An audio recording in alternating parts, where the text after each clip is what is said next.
Welcome back to the MTG Novels Project. The MTG Novels Project is available both on YouTube and as a podcast version. Check the description for more details. A legal note: this is an unofficial audiobook with original content belonging to Wizard of the Coast. This content is covered under the 2017 Wizard of the Coast fan content policy. Listener discretion is advised. Today we continue with chapter 16 of Planeswalker by Lynn Abbey. Zancha watched Keniadern carry Susina through one of the many open doorways and made sure she'd remembered which one before rising to her feet. Speed, she decided, mattered. The palace didn't like her, and especially didn't like when she moved quickly. Slow gliding movements, as if she were crossing a frozen pond, offended it least. She made steady progress from the porch through the door down a majestic corridor. There was no one to stop or question her, at least no one that Zancha could see, which was not to say that she didn't believe that her every step wasn't scrutinized. The corridor ended in a chamber of breathtaking beauty. Unlike the rest of the palace, which seemed to be made from crystal and stone, this inner chamber was a place of life and growth. A maze of columns that may have been trees, all graceful but asymmetrical and entrancing, hid the walls. Each tree or column was taller than her eye could measure. Zancha lost her thoughts in the overhanging tangle of green gold branches and the music, which was no longer a stern interplay of the wind and light, but the more powerful sounds of water and the bright feathered birds as she glimpsed amongst the high branches. She was startled witness when someone grabbed her from behind. "Zancha! I did not know you still lived. Urza!" They never had been much for backslapping embraces or other shows of affection, but any tradition needed its exception, and Urza was more animated, more alive, than Zancha could remember him. His hands were warm and supple on her shoulders.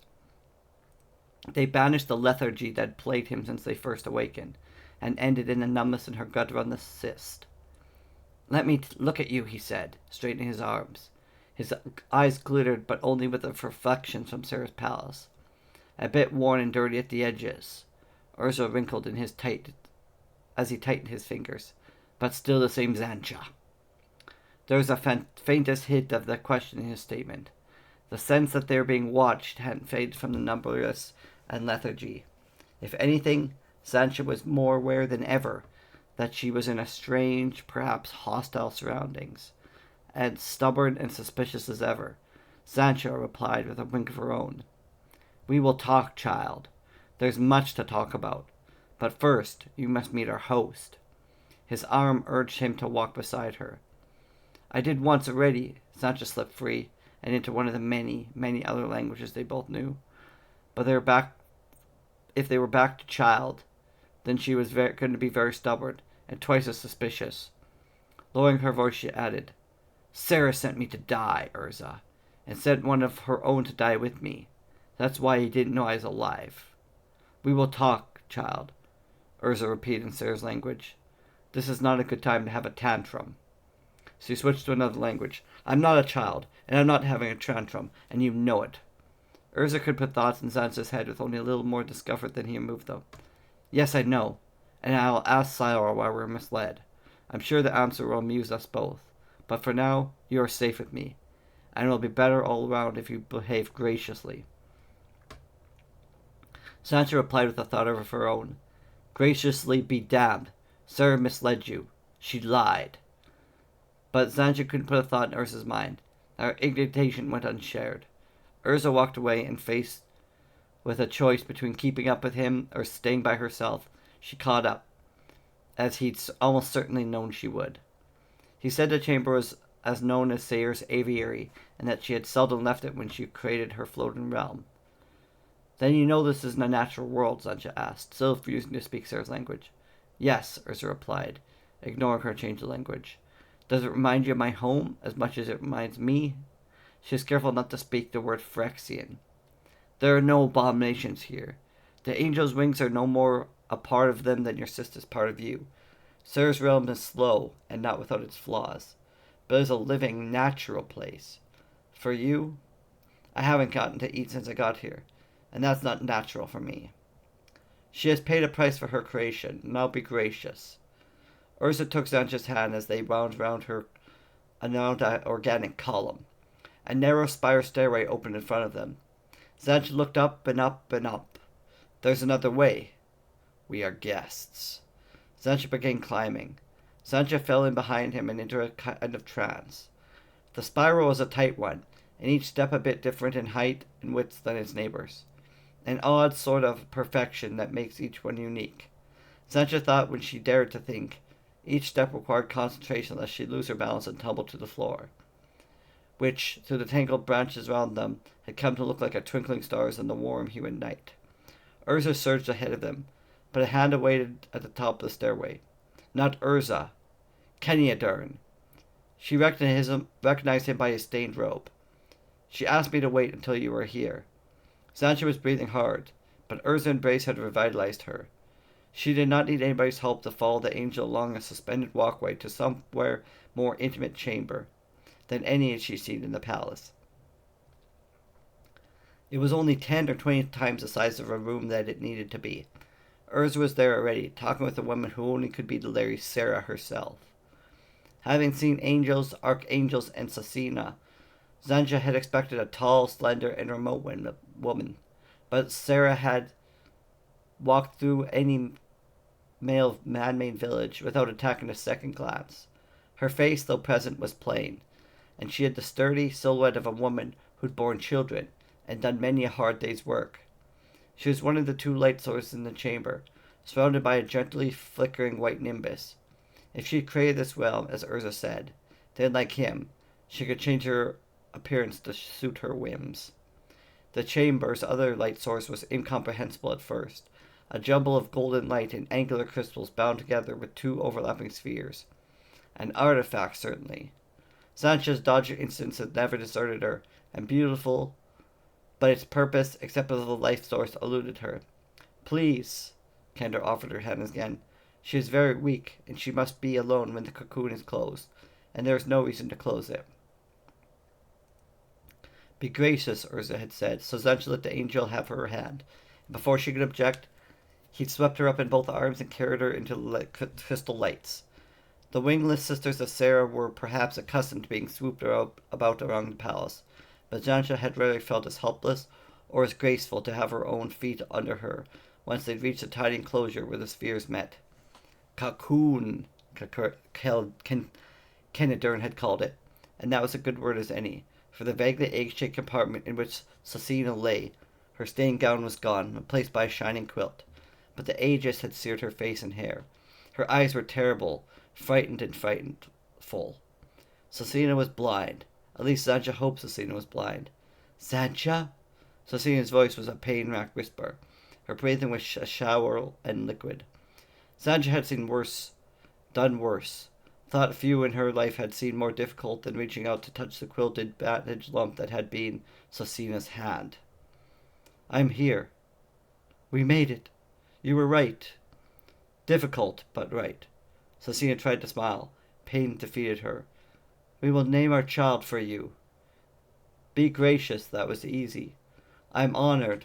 Optimism came harder. I'll show her, or him, how to be difficult. Another failed smile on Sasina's swollen lips and agonized attempts to shake her head. You will go outside where you belong. Kenadern and I will remember you. With the sound of his name, Kenadern came closer. His wings were soft plumes rather than feathers. He rested his hand on Zancha's shoulders. A shiver ran down Zancha's spine, reminding her that, unlike Sarah, the ineffable had decreed that Phyrexians would not be born, and she was neither a man nor woman. Zancha couldn't know if Kenadern were a true paragon of anything useful, but she believed that he was looking for his beloved, and she envied Sasina as she'd never envied anyone before. We must close the cocoon, Kenadern whispered, urging her to retreat. Better call it a coffin. Some hearts are beyond even Urza's healing talents, and Sasina would be among them. It wasn't just her skin that had been charred and blistered. Sasina had breathed fire, and her insides were burnt as well. Zancha took a backward step. Goodbye, friend, Sasina whispered. Goodbye, friend. The upper spirit had begun to descend. Cecina might be blind, but the cocoon wasn't silent. Surely she knew it was closing around her. She met her end without a whisper. "Until you rise again," Kenadern added, a euphemism, if ever Sancha had heard one. Though Cecina managed a trembling smile just before the spheres blocked Sancha's view, there was a click, the gold light intensified through her feet. Sancha felt the whir of a distant engine. She thought of the fane of flesh, and of vats where discarded flesh was rendered and newts were decanted. "You didn't say goodbye," she said to Kenadern. "Cecina will rise again. The lady does not offer her cocoon to everyone, but when she does, it never fails." He swept Sancha up again before she could protest and brought her down to Urza and Sarah, whose conversation died as they approached. "Cecina is a special child to me," Sarah said before Sancha's feet were on the floor. "I didn't know what had become of her. I'm grateful that you showed us where she was, even though I'm not grateful for your methods." The lady had Urza's voice, the voice of someone who treated everyone as children, someone whom mortals might mistake for a god. Sancha had never been mortal, never believed in gods, and she used up all her graciousness. Cecina didn't believe in mistakes. She never lost faith in you. All the time I forget her on that unforgotten floating island, she was hoping that you or Kenadern would rescue her before the archangels came to kill her. If that was what you call the aegis off, then when it comes to rescuing your special children, you cut very close to the edge. Urza was appalled. His glowing black eyes were dark. Kenadern stared at his sandaled feet. "Things here aren't as perfect as she believed they were. You're a Phyrexian, are you not?" Sarah asked, a short tone of accusation. Urza's displeasure rumbled through the empty part of Sancha's mind. The important part, the part she kept for herself, since geeks had taught her to build mental walls, remained unbowed. "You know I am." "Your leave, my lady," Kenadern interrupted. "My love is in your hands now. There's no need for me to stay." Sarah dipped her chin. Kenadern was in the air before she raised it again. There's only 3 of them left in the branch-famed chamber, a man and a woman, with the powers of a god, and a Phyrexian newt. Well, Sancha was used to being overmatched. "There's no need for this, Sancha," was an attempt to impose. "I think Lady Sarah will conclude that there is nothing to be certain imperfections in our condition here."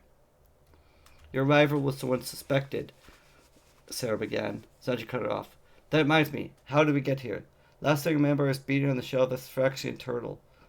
"I destroyed that abomination, and all the others," Urza answered quietly.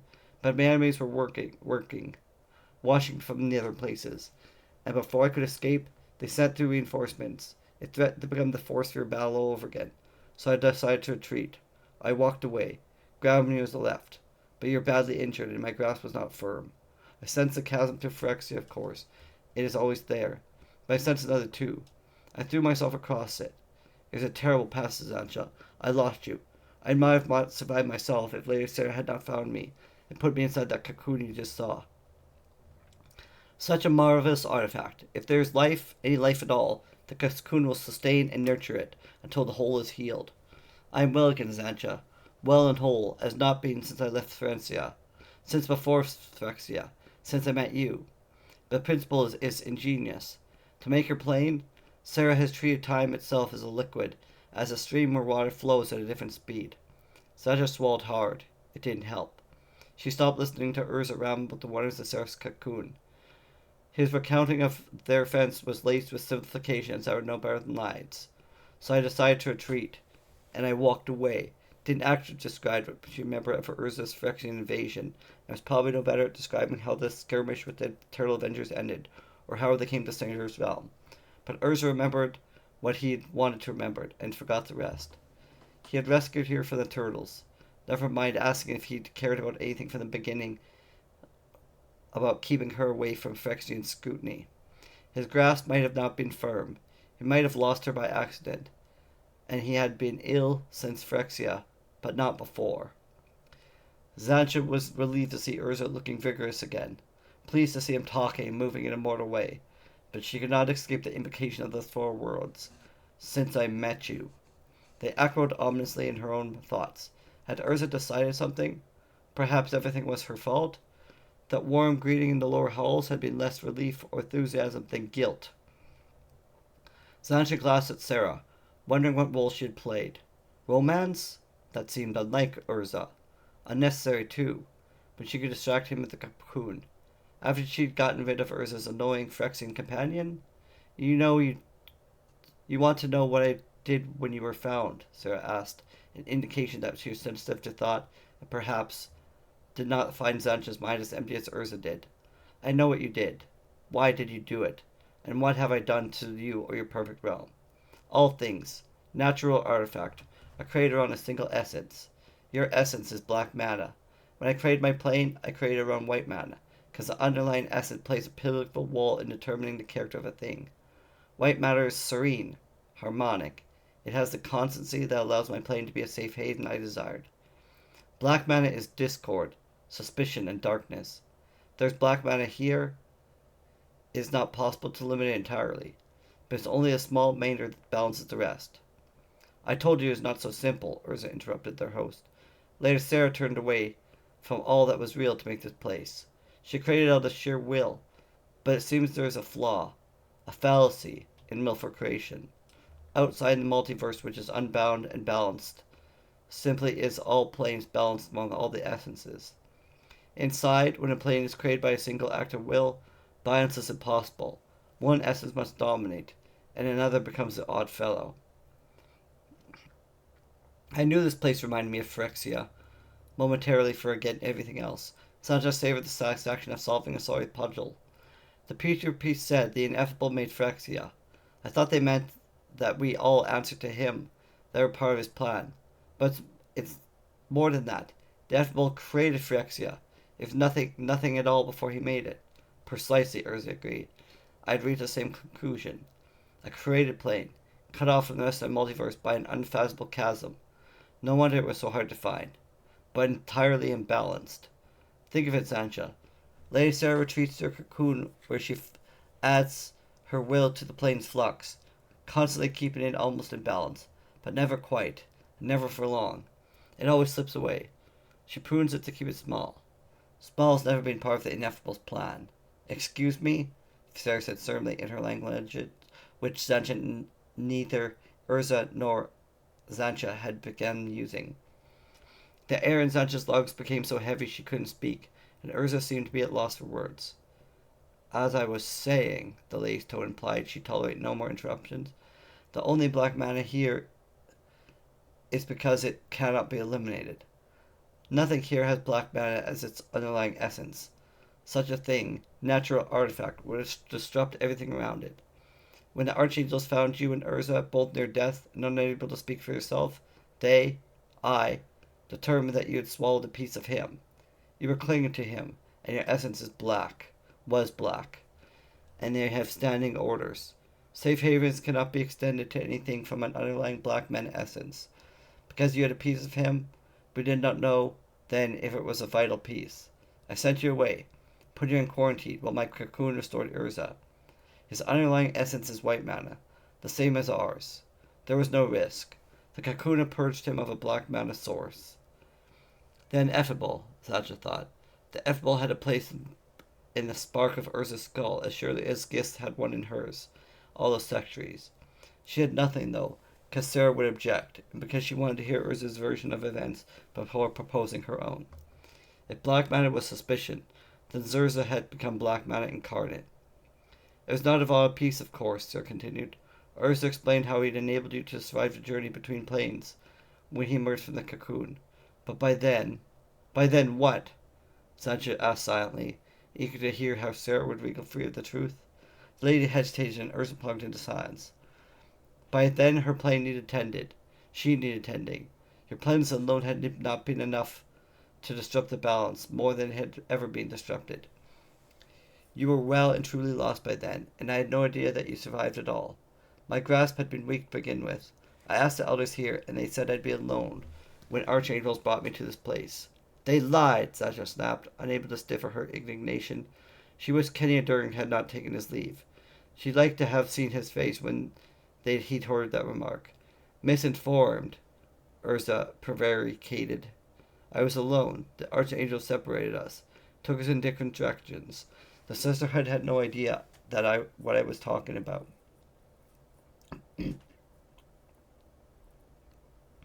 They knew Urza. They sent Cecina to die with me. At least that was what Cecina had assumed. But there were other possibilities. Sarah said that he had decided what had to be done with her and Urza both. Sancha looked straight at Sarah. Someone sent Cecina to die with me. I cannot keep up with you, the lady complained. Either of you.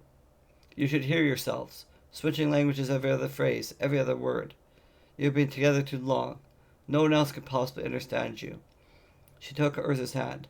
My friend, my offer stands. I will take her wherever you think best.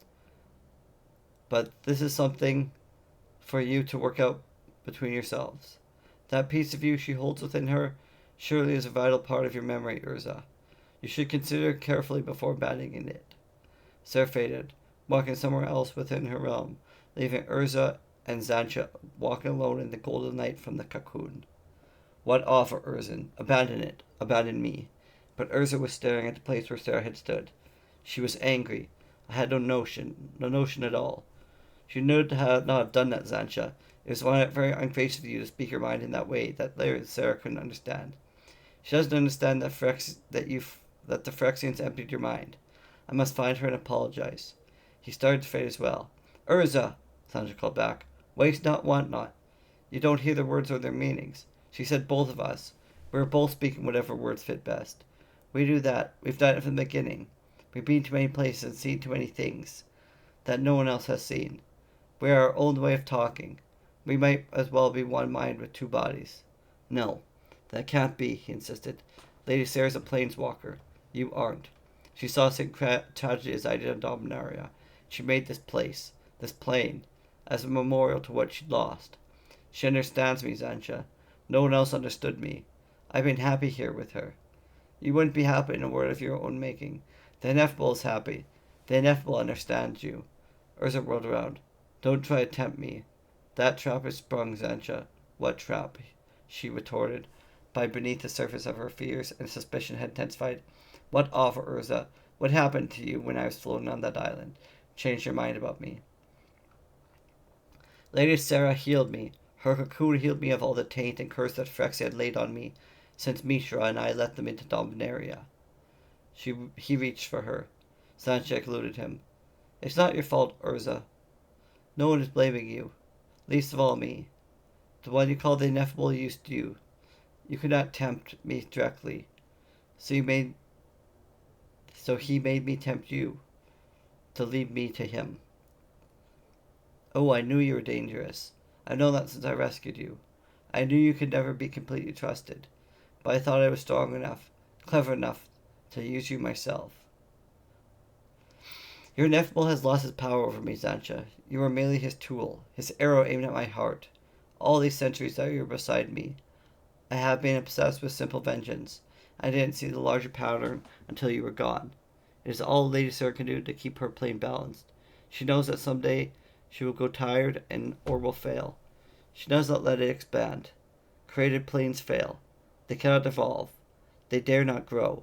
They are doomed for the moment of its creation. I understand that now. Only planes endure Yog. Don't. You're ineffable. Was exiled from some other plane before Dominaria. He thinks of Phyrexia now as a safe haven, as Sarah thinks of her realm, but as a place to build a conquering army.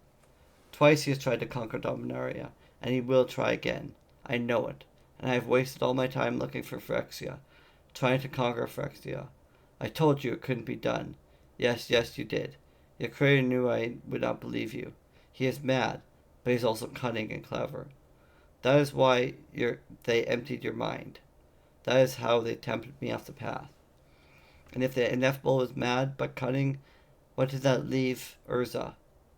There is a truth and logical wound through Urza's argument. Phyrexia was the ineffable's creation, as the world of floating islands is Sarah's creation, and Phyrexia was the rallying point for the conquering army. If all had gone according to plan, Zancha would not have been part of that army at all, at least as the demon Gix had conceived the army when the ineffable slept. Sarah slept in her cocoon to keep her world alive. Had the ineffable slept for the same reason, Was that why the priest warned the new to never speak the ineffable's name lest he be awakened? You woke him, Zancha said, incredibly, interrupting Urza's diatribe, which had gone with he herself's questions. When you rode your dragon to Phyrexia, you must have awakened the ineffable. No, Zancha, you will not lead me astray again. You know what must be done. Yawgmoth is a planeswalker, like Sarah and me. Only planeswalkers can create planes, and planeswalkers are born in natural worlds. You cannot walk. No Phyrexia can walk. So Yawgmoth was born on a natural plane and driven out. I will find that plan where Yawgmoth was born, and when I do, I will know his secrets and his weakness. I will find the records of those who cast him out. I will learn how they won their victory. I will find the tools that I need to build the artifacts that will keep Yawgmoth away from Dominaria, and away from any other natural plane that he might uncover. That's reasonable, Zancha conceded. If you knew when the ineffable created Phyrexia. No, I have said too much already. You will have no thoughts of your own, Zancha. Whenever you think, whenever you say, comes from Yawgmoth. It is not your fault, but I dare you to listen to you. We must go our separate ways, you and I. Lady Sarah discussed this before you arrived. She is willing to take you to a natural plane. She knows. That's the offer she mentioned. I have not seen it, but she says it's a green plane, with much water and many races. I think must be like Dominaria of my youth. You will do well there, Zancha. Zancha was a breath short of speechless. You can't mean that. You can't look at me, Urza. I am what I am, what I always have been. What would I knew from me do forever on a single world? Never mind that it'd have to be her destiny to sleep on such a world. Urza reached for her and this time caught her. You've always done well for yourself. You trade, you travel, you learn all languages, and you scratch the garden in the dirt. When I rescued you, I never imagined we'd be together as long as we have. You've never imagined anything else. Zancha, you don't imagine anything that Yawgmoth didn't put inside your skull. I will win your vengeance, trust me. You cannot climb into the latest cocoon. Black magic is your underlying essence. The cocoon would destroy you, or you would destroy the cocoon. I'm sorry, but it has to be this way. You cannot just abandon me, not to Sarah. Who you talk to? Who else understands, truly understands? I will miss you, Zancha, more than you can imagine. You have been my ward against loneliness, and yes, even madness. You have a good heart, Zancha. Even Sarah admits that. She finds no fault with your heart. Heart. Zancha wiggled out from my embrace. Give you your knife. He had nothing but a ragged, dirty robe and a pair of sandals. Urza had a leather sheath slung by a belt. If it wasn't real, he couldn't make it real with a thought. Please, Urza, let me have your knife. Any knife. Zancha, don't be foolish. You're always happiest when we settle in one place. I'm not going to be foolish. I want to borrow your knife. I'll find someone else that's sharp. She eyed the cocoon's golden crystals, and Urza relented. The knife he handed her had a blade no longer than her longest finger, which would have been plenty long enough to slash her throat if she determined to bleed to death. But Zancha had never wanted to die. She wasn't fond of pain, whether or not there were other alternatives, but at the moment wasn't there. Zancha put a few paces beside them. Then with a steady hand, she plunged the knife into her flank, where she tucked her heart away. Her hand was shaking as she lengthened the incision. Urza tried to stop her. Panic gave her strength to reach inside. My heart, she said, offering the blood-stained amber. If you think I'm unworthy, if you think I belong to ineffable, crush it and I'll die. I swore I'd never betray you. I'd rather die than live knowing that you abandoned me. Zancha! Urza reached for the wound, which she could heal with a touch. She staggered back. Take it. If I am what I say I am, I don't want to live. If you won't kill me, then take me with you. That was Chapter 16 of Planeswalker. Please like, subscribe, and follow on YouTube and your chosen podcast platform. Thanks for listening.